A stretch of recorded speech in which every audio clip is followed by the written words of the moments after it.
Hello guys, welcome back to the channel. तो आज हम बात करेंगे एक कंपनी के बारे में जिसका नाम है वेसुवियस इंडिया लिमिटेड। अभी अभी इसका क्वार्टर रिजल्ट आया है जो कि बहुत अच्छा रहा है एंड इस वीडियो के थ्रू हम वही डिस्कस करेंगे एंड कैसा है इसका future. So without wasting time let's get started. Video में आगे बढ़ने से पहले मैं थोड़ा सा आपको ब्रीफ कर देता हूँ इस कंपनी के बारे में। बेसिकली कहाँ की बेस्ड कंपनी है, क्या काम करती है एंड ऐसी बहुत सारी बातें हम और जानेंगे। नाउ वेसुवियस इंडिया लिमिटेड एक सब्सिडरी कंपनी है वेसुवियस ग्रुप लिमिटेड की, जो कि एक यूके बेस्ड कंपनी है एंड इस कंपनी को अप्रूवल दिया गया था by the central government of India under the liberalised industrial policy of 1991। यहाँ पे मैं वेसुवियस इंडिया लिमिटेड की बात कर रहा हूँ, ना कि इसकी पेरेंट ऑर्गेनाइजेशन की, so don't get confused. I think everyone is aware of LPG, that is liberalization, privatization and globalization, जो कि हमारे former prime minister Manmohan Singh ने इंट्रोड्यूस किए थे 1991 में when he was the finance minister of the country.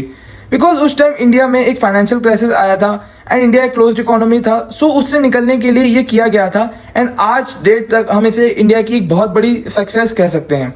इस company को incorporate किया गया था 6 सितंबर 1991 में एंड इसकी कमर्शियल प्रोडक्शन इसकी फर्स्ट फैक्ट्री इन कोलकाता में स्टार्ट हुई ऑन 1 जुलाई 1994 से। Since then plants have gone up world wide substantially and Vesuvius group limited UK इनके 55.56% शेयर्स को होल्ड करती है।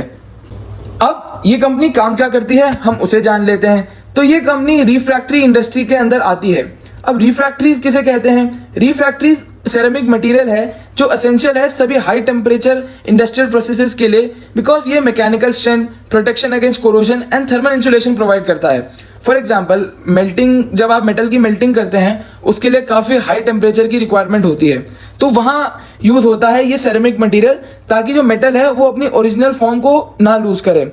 ऐसी ही बहुत सारी और भी एक्टिविटीज़ होती हैं जैसे कि ग्लास फर्नेस फैक्ट्री, जहाँ इन रिफ्रैक्टरीज को इस्तेमाल किया जाता है। अब आप इससे क्या कंक्लूजन तक पहुंचते हैं?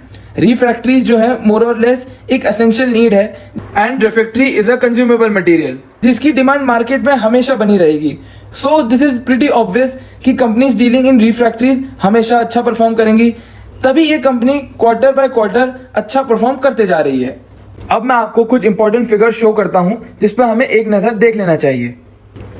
ये वैसे लास्ट काम होना चाहिए आपके एनालिसिस का, बट अभी ये फिगर्स मैं आपको थोड़ा जल्दी दिखा रहा हूँ ताकि आपको थोड़ा मैं बता सकूँ कि प्रेजेंटली कैसा इस कंपनी का शेयर जो है वो चल रहा है मार्केट के अंदर, जिसमें हमें इसका पी रेशियो देखने को मिल रहा है जो कि है 31.89। और ये जितना ज़्यादा होगा उतना ही अच्छा माना जाएगा, क्योंकि जितना पी ज़्यादा होता है it means more valuation. And similarly यहाँ पे हमको EPS देखने को मिल रहा है, that is earning per share, and CEPS that is cash earning per share. तो ये भी काफ़ी पॉजिटिव हैं और इसी का ये मतलब है कि कंपनी जो है काफ़ी बढ़िया परफॉर्म कर रही है। अब हम कंपनी का प्रॉफिट एंड लॉस अकाउंट देख लेते हैं। सबसे पहले हम इस क्वार्टर का नेट प्रॉफिट देखते हैं जो कि है 29.43 करोड़, जो कि पिछले 2 क्वार्टर से ज़्यादा है एंड एक इंक्रीजिंग ट्रेंड शो कर रहा है। अब हम आगे चलते हैं और इसका पेड अप इक्विटी कैपिटल देखते हैं जो कि है 20.30 crore with a face value of its share as ₹10 each. So total number of shares issued are 2.03 crores, out of which 56% share जो है वो प्रमोटर के पास हैं। वैसे तो मैंने आपको बताया था 55.56% की हिस्सेदारी है प्रमोटर की, लेकिन अगर मैं अप्रोक्सीमेटली इसको ले लूँ तो 56% ही हो जाता है एंड 25% यहाँ पे म्यूचुअल फंड की हिस्सेदारी है एंड जो बचता है वो 19% वो पब्लिक के लिए है। देन अब जो इसका रिजल्ट आया है उसके बाद आई थिंक कि इस शेयर की जो अब डिमांड है वो बढ़ती ही चली जाएगी और इससे इसके प्राइस पे भी बहुत अच्छा एक पॉजिटिव इम्पैक्ट पड़ेगा, वो भी बढ़ता जाएगा। अब इससे यह पता चलता है कि इस कंपनी के ऑपरेशन कितनी और कंट्रीज में हैं एंड ग्रोथ प्रोस्पेक्ट्स भी बहुत अच्छे हैं। So I think this can be in one's wish list. Last but not the least, एक बार हम कंपनी की बैलेंस शीट को भी यहाँ पे देख लेते हैं। तो यहाँ पे जो बैलेंस शीट साइज है वो है 1250 करोड़ अप्रॉक्सीमेटली। वैसे मैं आपको दिखाऊं तो थोड़ा ऊपर नीचे हो सकता है, बट आपको मैं अप्रॉक्सीमेट फिगर्स के हेल्प से ही एक्सप्लेन करूंगा। जिसमें से इनके जो नॉन करेंट एसेट्स हैं they are worth ₹270 crore, out of which property plant and equipment जो वर्थ ₹115 करोड़ है। तो कंपनी जो है पैसा इसी से बना रही है। So we can say that the company is producing money out of thin air. तो सिमिलरली अब हम करंट एसेट्स की तरफ चलते हैं।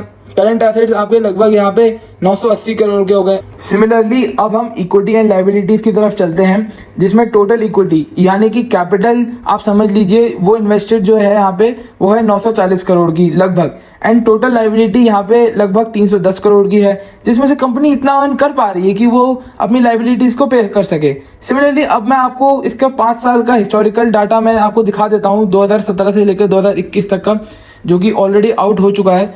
And the data is very impressive because financial position जो कंपनी की है वो बहुत सॉलिड है एंड कंपनी है super technological capabilities world wide. तो इससे आप एक अपनी पर्सनल ओपिनियन यहाँ पे फॉर्म कर सकते हैं। और क्योंकि मैं तो यहाँ पे ये कहूँगा कि मैं सिर्फ आपको यहाँ पे एनालिसिस करके बता सकता हूँ, लास्ट डिसीजन जो है वो आपका ही रहने वाला है कि क्या आपको शेयर खरीदना है कि नहीं। यहाँ पे आपको मैं एक चीज बताता चलूँ कि the company is a debt free company and जो इसकी लाइबिलिटीज हैं they are only short term in nature towards its group companies. So we can say that कि जो वेसुवियस कंपनी है वो एक इम्पेकेबल कंपनी है that is flushed with cash. The company also provides technological superiorities to companies from which it has earned rupees 274 crores from sale of services and repairs and maintenance। तो यहाँ पे इसका मतलब है कि इस कंपनी ने बाकी कंपनीज को भी सर्विसेज को बेचा है, और जो आफ्टर सेल सर्विस हो गई और फिर जो रिपेयर्स एंड मेंटेनेंस कुछ खराबी वराबी आ जाती है और उनका जो रिपेयर वगैरह से इनको 274 की कमाई हुई है। और ये कंपनी डेप्रिसिएशन भी चार्ज करती है 27 करोड़ रुपए, इनफैक्ट मैं कह सकता हूँ कि चार्ज कर चुकी है। Hence, the company offers custom-made solutions to its customers. Coming on towards the conclusion, so जो मेरी टीम ने और हमने यहाँ पे रिसर्च करी और जो फिगर्स हमारे हाथ लगे उसको देखने के बाद तो ये कंपनी एक बहुत ही गुड ऑप्शन लग रही है यहाँ पे। एंड स्पेशली अगर मैं लॉन्ग टर्म के हवाले से बात करूँ तो ये बहुत ही अच्छा ऑप्शन रहेगा, बिकॉज अगर हम देखें तो जिस प्रोडक्ट्स में ये डील करती है कंपनी, उनकी डिमांड जो है मार्केट के अंदर डे बाय डे इंक्रीज ही होती जा रही है। और इंक्रीजिंग डिमांड के साथ मैंने आपको पीछे बता ही दिया कि शेयर का प्राइस भी बढ़ता है, तो जिन लोगों के पास ये शेयर्स होंगे उन्हें तो बहुत ज़बरदस्त बेनिफिट होने वाला है। So one can invest for regular growth, dividend and bonus shares etcetera. More over share के अंदर एक बहुत बड़ा पोटेंशियल है कि वो 1750 रुपये तक हो सकता है अगले 1.5 से 2 साल के अंदर, based on current performance, expansion plans and growth lineup. Please also note that very few people are in the know of this company and the company is not in radar of general public। इसका मतलब तो आपको बहुत चीज़ समझ में आ गया होगा कि लोग ज़्यादा इस कंपनी को नहीं जानते और लोगों की नज़र में भी नहीं है ये जनरल पब्लिक की बेसिकली। और एक और यहाँ पे मैं पॉइंट ऐड करना चाहूँगा कि जो इस कंपनी की एक पेयर ग्रुप है that is RHI Magnesita India Limited and Foseco India Limited, जो कि इसकी एक फेलो कंपनी है, तो वो भी काफ़ी अच्छा परफॉर्म कर रही है। और in coming videos we will also discuss about these companies. तो मैंने आपको यहाँ पे सारा अपनी टीम की हेल्प से बता दिया है कि क्या क्या ये यहाँ पे अपॉर्चुनिटीज़ हैं, कैसा इसका फ्यूचर होने वाला है। सो लास्ट अब मैं ये कहना चाहूँगा यहाँ पे कि लास्ट डिसीजन अब आपका ही है कि आपको ये शेयर खरीदना है कि नहीं। वीडियो अच्छी लगी हो तो लाइक करना, चैनल पे नए हो सब्सक्राइब करना। मिलते हैं जल्दी नेक्स्ट वीडियो के साथ। Thank you so much for watching. Good bye.